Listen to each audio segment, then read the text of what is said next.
Good morning students. आज हम इस लेक्चर में फेज़ एंड फेज़ डिफरेंस के बारे में डिस्कस करने वाले हैं कि एसी करंट में अगर दो क्वांटिटीज़ फेज़ में हैं तो क्या होगा, अगर उनमें फेज़ डिफरेंस है तो उसको हम कैसे समझेंगे। तो इसको समझने के लिए हमने दो वोल्टेज ले लिए। फॉर एग्जांपल एक V1 है, V1 इक्वल्स टू हो गया आपका V max sine omega t, और एक और वोल्टेज है आपका V2 इक्वल्स टू हो गया V max sine omega T. अगर ये दो वोल्टेज है V1 और V2, इनका डायग्राम बनाते हैं टू डायमेंशन पर। तो टू डायमेंशन पर इसका डायग्राम कैसे दिखाई देगा, इस तरह से होगा।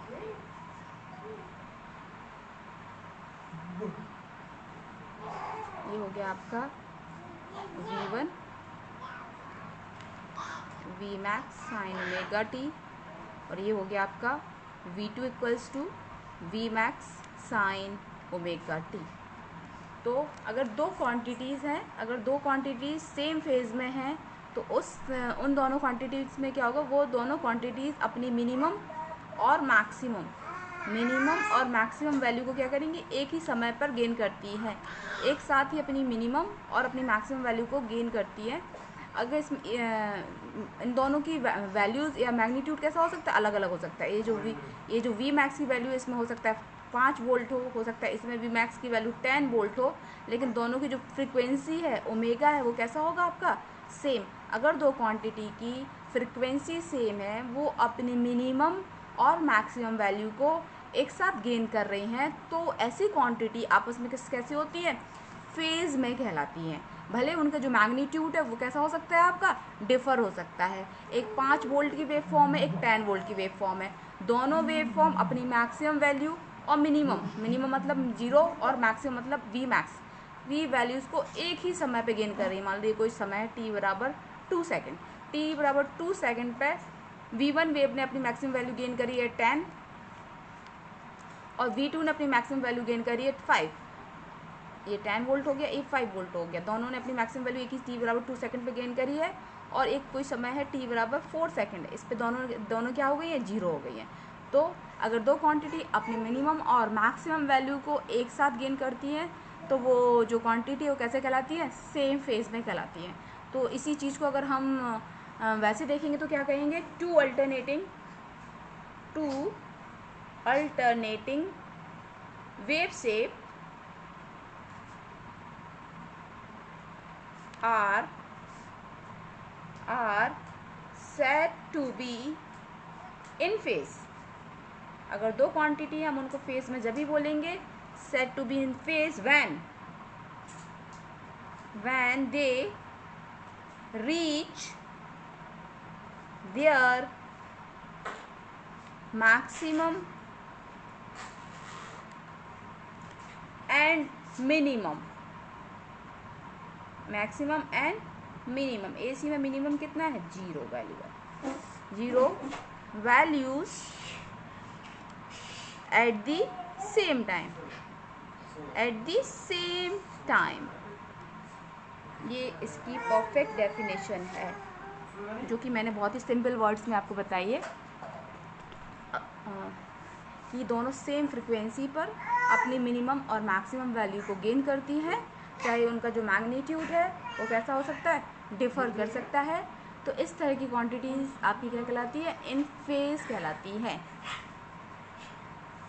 इसके बाद नेक्स्ट टॉपिक आपका आता है, नेक्स्ट है आपका फेज़ डिफरेंस। फेज़ डिफरेंस को समझने के लिए हम क्या करते हैं, एक मैंने डायग्राम बनाया हुआ था, पलट के देखूँ, ये डायग्राम मैंने बनाया हुआ है। इसमें मैंने ये वेव फॉर्म ली हुई है। एक है आपकी V1 इक्वल्स टू है आपकी, जो V1 इक्वल्स टू है V max sine omega t. इसको मैंने V equals to V max sine omega t कहाँ से ड्रॉ होगा, आपका 0 से ड्रॉ होगा। ये जो वेव फॉर्म है ये 0 से ड्रॉ हो गया आपका। ऐसे ये है V2 equals to V max sine omega t plus 30 है, तो प्लस 30 कहाँ से चलेगा आपका, इधर से चलेगा। ये wave form plus 30 wave form है ओमेगा टी प्लस 30 का। एक है आपका V max sine omega T minus 30, omega minus 30 कहाँ से चलेगा आपका, इधर से चलेगा फेज डिफरेंस। तो अब फेज डिफरेंस का मतलब क्या होता है, दो क्वांटिटीज़ हैं, 2 क्वांटिटी हो, 3 क्वांटिटी हो, 4 क्वांटिटी हो, कितने भी वेक्टर हो, अगर वो अपनी मिनिमम और मैक्सिमम वैल्यू को एक साथ गेन नहीं करते हैं तो वो किस में कहलाते हैं? फेज डिफरेंस में कहलाते हैं। अगर अब हमें ये तो समझ गए कि फेज डिफरेंस का मतलब है अगर वो अपनी मिनिमम और मैक्सिमम वैल्यू एक ही समय पर गेन नहीं कर रहे हैं तो उनके बीच में फेज डिफरेंस है। अब उनके बीच में फेज डिफरेंस है तो कितने का फेज डिफरेंस है हम कैसे समझेंगे? तो पहले हम 2 वेव फॉर्म ले ले रहे हैं, एक V max sine omega t ले लेते हैं और एक इसको ले लेते हैं।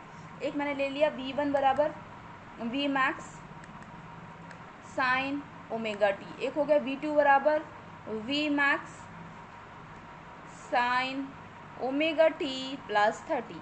तो ये देखना दोनों वेव फॉर्म को देखिए आप, एक इस वाली वेव फॉर्म को देखिए और एक इस वेव फॉर्म को देखिए। ये जो वेव फॉर्म है अपनी मैक्सिमम वैल्यू कितने पे गेन कर रही है? 60 डिग्री पर। ये जो वेव फॉर्म है 60 डिग्री पर अपनी मैक्सिमम वैल्यू को गेन कर रही है। उसी की जगह ये वैल्यूज कितने पे, जब साइन थीटा कितना रख देंगे? 90।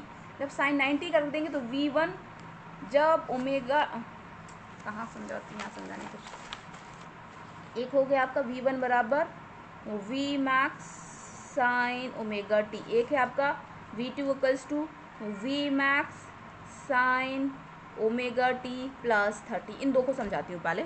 तो देखो अगर साइन ओमेगा टी ये वैल्यू V1 का मैक्सिमम होगा, V1 का मैक्सिमम वैल्यू को गेन करेगा जब साइन ओमेगा, ये जो ओमेगा टी है थीटा है कितना हो जाएगा आपका? 90।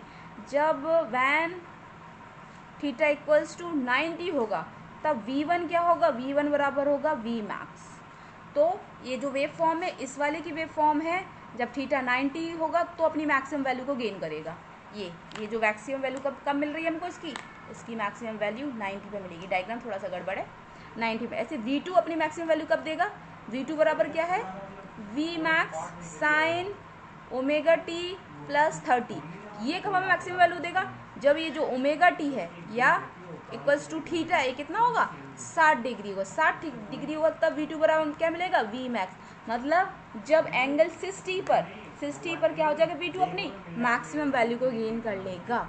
तो हम देख रहे हैं कि जो V1 है और V2 है दोनों थीटा की, V1 90 पर और V2 60 पर अपनी मैक्सिमम वैल्यू को गेन कर रहा है। दोनों अलग अलग एंगल पे अलग अलग समय पे अपनी मैक्सिमम वैल्यू को गेन कर रहे हैं। तो ये फेज एंड डिफरेंस हो गया। अब कितने का फेज हुआ इनमें?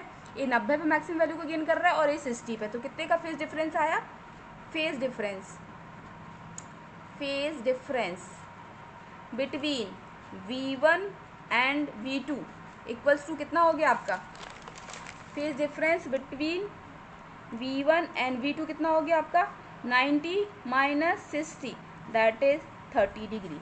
मतलब ये जो V1 और V2 था आपका, V1 बराबर था V max sine omega t और V2 बराबर था V max sine omega t plus 30।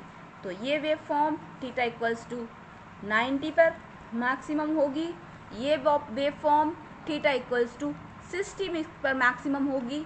और phase difference between both of them between V1 and V2 कितना हो जाएगा आपका? 90 माइनस 60 इक्वल टू 30 डिग्री। इस तरह से हम फेज डिफरेंस, इस बात से हम ये समझ पाए फेज डिफरेंस से कि अगर इन दोनों वेव फॉर्म के बीच में 30 का फेज डिफरेंस आ रहा है, इसका मतलब एक वेव फॉर्म दूसरे से 30 डिग्री पहले अपनी मैक्सिमम वैल्यू को गेन कर रही है, इसके बाद दूसरी क्वांटिटी अपनी मैक्सिमम वैल्यू को गेन कर रही है। ये इनके बीच का गैप आ गया कि कब कौन सी क्वांटिटी। अब नेक्स्ट वोल्टेज है आपका V3 बराबर दिया है V max sine omega T minus 30। अब साइन ओमेगा टी माइनस 30 कब? अब ये V3 का मैक्सिमम होगा, थीटा की कितनी वैल्यू होगी जब ये मैक्सिमम होगा बताइए? तो थीटा इक्वल्स टू जब 120 डिग्री होगा तो हम 120 पुट कर देंगे तो V3 बराबर क्या आएगा? V max sign 120 minus 30 V max sign 90 V max. तो ये जो वेव फॉर्म है आपकी, ये V3 वेव फॉर्म है, ये कितने डिग्री पे अपनी मैक्सिमम वैल्यू को गेन करेगी? 120। थर्ड वेव फॉर्म कितने पे गेन करेगी? मैक्सिमम वैल्यू अपनी 120 पे गेन करेगी। तो V3 जो है at theta equals to 120 degree पे अपनी मैक्सिमम वैल्यू को गेन करेगी। अब हम V1 V मैक्स मिल रहा था कब? 90 पर। V2 में V मैक्स मिल रहा था कब? 60 पर। V3 में V मैक्स मिल रहा था कितने पर? 120 पर। तो इन सब को देख के हम फेज डिफरेंस के बारे में बता सकते हैं। हम बता सकते हैं V1 और V3 में कितने का फेज डिफरेंस हो गया आपका? V1 और V3 में 30 डिग्री का फेज डिफरेंस हो गया। V2 और V3 में 60 डिग्री का फेज डिफरेंस हो गया। और आपका V1 और V2 में 30 डिग्री का फेज डिफरेंस हो गया। इस तरीके से हम फेज डिफरेंस को क्या कर सकते हैं? फाइंड आउट कर सकते हैं। ये यहाँ पर आपका थीटा ओमेगा टी था, ये आपका ओमेगा टी प्लस 30 था, और ये आपका ओमेगा टी माइनस 30 है। Thank you. अगर इसमें कुछ भी डाउट होता है तो आप मुझसे पूछ सकते हैं, कमेंट्स बॉक्स में मुझे बता सकते हैं, और हम उसी के हिसाब से नेक्स्ट लेक्चर में फिर से डिस्कस कर सकते हैं। Thank you.